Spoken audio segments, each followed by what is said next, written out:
بتا چکا ہوں علوم دو ہیں، ایک علم حضوری ہے، ایک علم حصولی ہے۔ علم حصولی جو ہے وہ قیاس پر مبنی ہے، قیاس ہے وہ۔ اب قیاس کا مطلب یہ، قیاس کا مطلب کیا ہوا بھائی؟ یعنی کوئی حربی بات نہ کہنا۔ اچھا کوئی حربی بات نہیں تو اس کے پر اعتماد کیسے کریں؟ جب کوئی حربی بات نہیں ہے، مثلا اب یہ ایک ہے، ایک دو تین چار، اب ایک جو ہے قیاسی علم ہے یا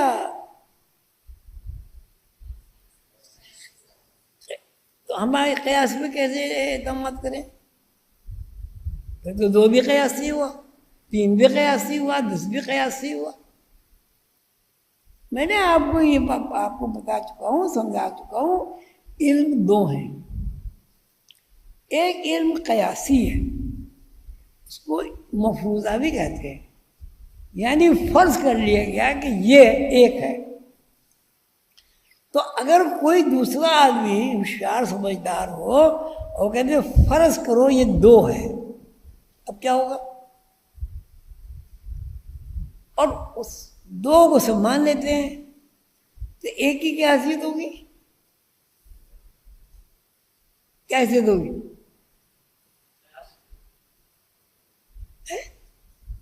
ہاں بھائی، اگر دو کو قیاس کر لیا جائے کہ دو اصل ہیں، ایک کی کیا حیثیت ہوگی؟ کچھ نہیں ہوگی، وہ فکشن میں گیا۔ تو علم دو ہیں، زیادہ بحث میں الجھ جاؤ گے۔ علم دو ہیں، ایک قیاسی ہے اور ایک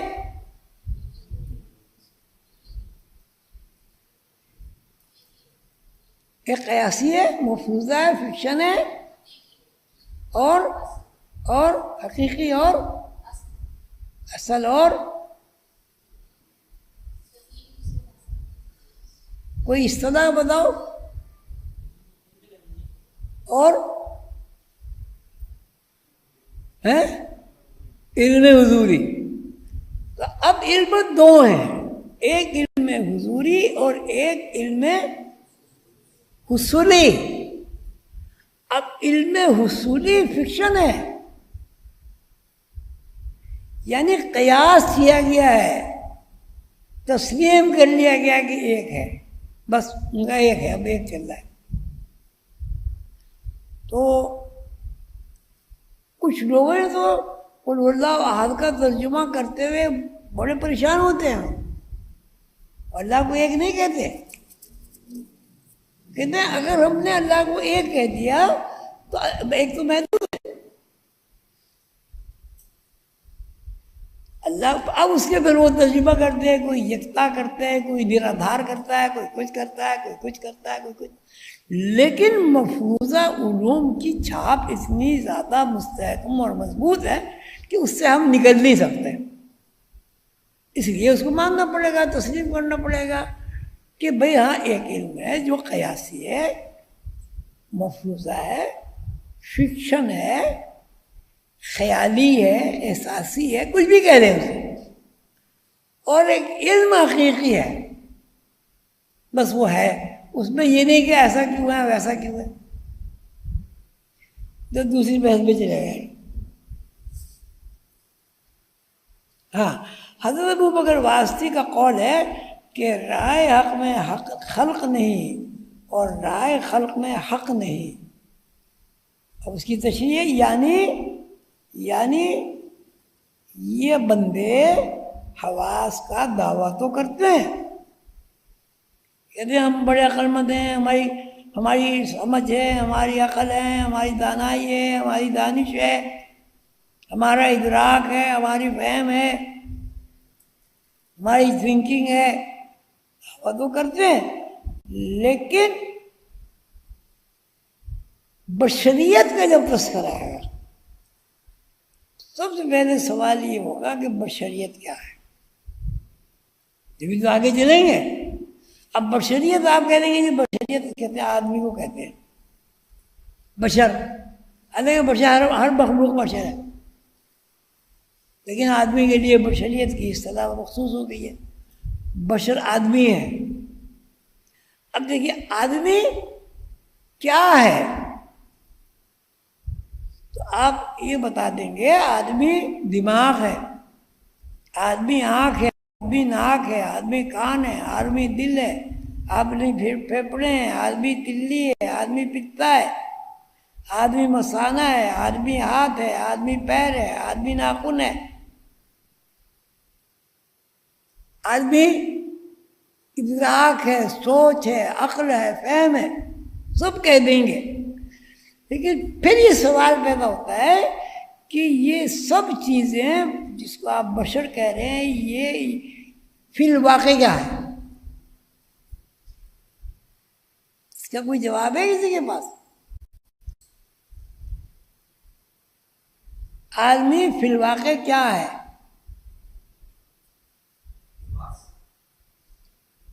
یہ تو فکشن ہو گیا۔ فی الواقع آدمی کیا ہے؟ تو فکشن ہو گیا نا بھائی۔ حقیقت میں کیا ہے؟ روح ہے، سیدھی سی بات ہے۔ اب روح نے یہ لباس بنا دیا، آنکھ بنا دی، کان بنا دی، تو اب یہ کہتے ہیں کہ بندے جو ادراک کا دعویٰ تو کرتے ہیں، ادراک کا دعویٰ تو کرتے ہیں، لیکن انہیں چونکہ ذات کا، اللہ کا کی معرفت نہیں ہے، انہوں نے کبھی اللہ کو جاننے کی کوشش ہی نہیں کی، وہ اللہ کو جانتے ہی نہیں ہے، تو اس لیے کیوں نہیں جانتے؟ اس لیے کہ وہ بشریت کے ادراک سے زیادہ عرفہ والا ہے۔ اللہ دیکھیے نا، یسألونک عن الروح قل الروح من امر ربی وما اوتیتم من العلم الا قلیلا، کہ ہم نے تمہیں، اصل چیز ہے روح، ہم نے سب پڑھ لیا نا، اصل چیز ہے روح۔ اب روح کے بارے میں اللہ تعالیٰ کہتے ہیں کہ ہم نے اس کا علم قلیل دیا ہے، تھوڑا سا دیا ہے۔ تو قلیل کا مطلب یہ ہے کہ جس کو آپ اپنی فکشن زندگی میں یا فکشن علم میں یا فکشن تحریر میں کسی بھی طرح بیان نہ کر سکے۔ آپ کہتے ہیں کہ اتنی کثرت، اتنی کثرت، اتنی کثرت، کتنی کثرت؟ قلیلہ، قلیل کا مطلب ہے کہ جس کو نو انسانی بیان نہیں کر سکتی الفاظ میں۔ وَمَا أُوتِيتُم مِّنَ الْعِلْمِ إِلَّا قَلِيلًا، تھوڑا علم ہے لیکن قلیل ہے۔ وَمَا أُوتِيتُم مِّنَ الْعِلْمِ إِلَّا قَلِيلًا، تو اب یہ کیا ہوا؟ قلیل کا مطلب ہے ایسا علم جو انسان کی بشریت سے، ادراک سے ماورا ہو، یعنی انسان سے بیان ہی نہیں کر سکتا۔ اب پھر میں وہ آیت پڑھتا ہوں کہ سارے سمندر روشنائی بن جائے، سارے درخت، اچھا سارے درخت جو ہے اللہ تعالیٰ ایک دنیا کا ذکر نہیں کرے، دنیا تو اربوں خربوں ہیں، سب درخت قلم بن جائے، اللہ کی تعریف جو ہے بیان نہیں کی جا سکتی، سب ختم ہو جائیں گے، اللہ کی تعریف اسی طرح قائم ہے۔ یعنی بشریت کے اظہار بیان سے ماورا، اللہ کی ذات بشریت کے ادراک و واس سے ماورا ہے۔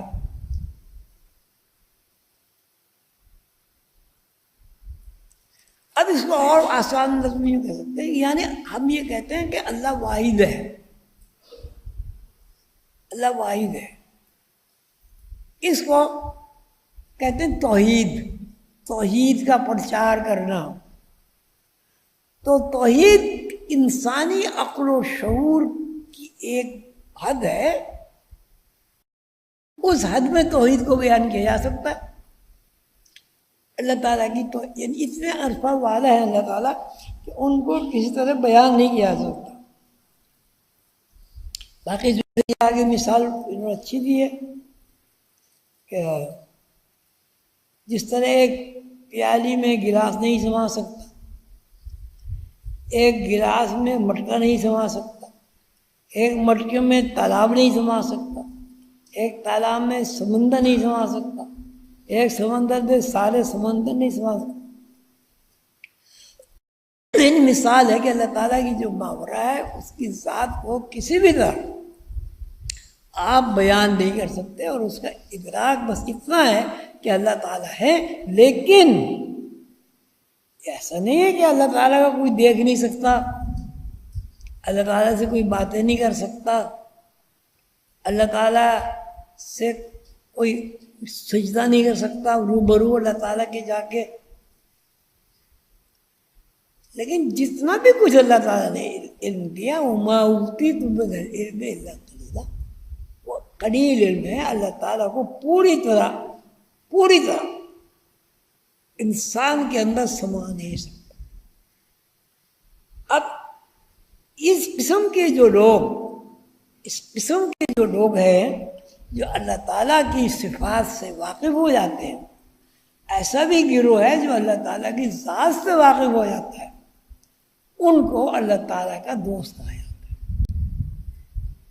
الا ان اولیاء اللہ لا خوف علیہم ولا هم یحزنون. اور اللہ کے دوستوں کی تعریف یہ ہے، یہ بات بہت غور سے سنیں، اللہ کے دوستوں کی تعریف یہ ہے الا ان اولیاء اللہ لا خوف علیہم ولا هم یحزنون. ترجمہ سب کو پتہ ہے، اللہ کے دوستوں کو خوف اور غم نہیں ہوتا. اب سوال یہ ہے کہ اگر کسی بندے کو خوف اور غم ہے، کیا وہ اللہ کا دوست بن سکتا ہے؟ یا اس کو اللہ کا دوست کہہ سکتے ہیں؟ بن تو سکتا ہے وہ، کیا اسے اللہ کا دوست کہہ سکتے ہیں؟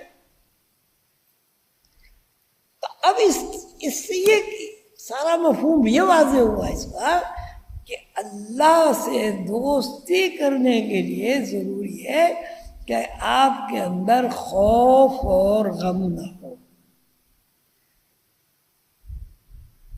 اور خوف اور غم آپ کے اندر اس وقت نہیں ہوگا جب آپ کا ذہن بروبست اللہ کی طرف متوجہ ہوگا اور اللہ کی ذات پر آپ کو یقین ہوگا.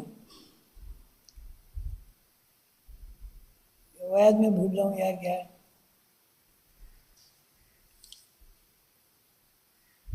اللہ کے دوستوں کو خوف ہوتا ہے اور نہ وہ معاشرہ زندگی سے مانوس ہوتے ہیں بس.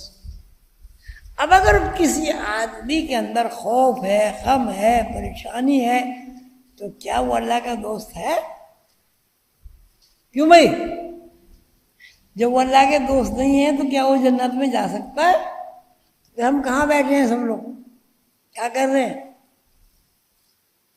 تو روحانی علوم کا منشا ہی یہ ہے کہ انسان کے اندر سے تمام دنیاوی پریشانیاں اور یہ کیا کہتے ہیں دنیاوی کیا کہتے ہیں وسوسے، شیطنت، ابلیسیت، شک، شبہ، اس سب کی جگہ اللہ تعالیٰ کا نور آ جائے. یہ روحانیت کا منشا ہے. اور اسی کو عالم روحانیت کے جتنے بھی اساتذہ ہیں وہ تعلیم بھی دیتے ہیں اور تبلیغ بھی کرتے ہیں کہ انسان کی ایسی طرز فکر ہو کہ اس کو اللہ تعالیٰ کے علاوہ کسی سے خوف اور اللہ تعالیٰ کے علاوہ کسی کی ناراضگی کا غم. آپ لوگ واقف نہیں ہیں، ہمارے ایک دوست ہے عظیمی بھائی، اللہ تعالیٰ ان کو غریق رحمت کرے، حیدرآباد میں محمد یونس عظیمی صاحب، کچھ عرصہ وہ نگراں مراقبہ بحال بھی رہے. ان کی کاوشوں سے، ان کی محبت سے، ان کی تحریک سے یہ کتاب قلم بند ہوئی اور یہ کتاب چھپی. اب دیکھیے وہ ایک کام کر گئے، آپ لوگوں نے نام بھی نہیں سنا ان کا، لیکن وہ زندہ ہو گیا. کتاب لکھ کر وہ زندہ ہے، سلسلے میں زندہ ہے محمد یونس عظیمی. جب بھی کوئی آدمی کتاب پڑھے گا تو زندہ ہی ہوئے نا بھائی. آپ لوگ بھی توجہ کریں، کوشش کریں، سلسلے کے لیے نئی نئی چیزیں اختراع کریں، تبلیغ کریں، سلسلے کو پھیلائیں، کتابیں زیادہ سے زیادہ پڑھیں، کتابیں لکھیں، آپ کا بھی نام انشاءاللہ روشن ہو.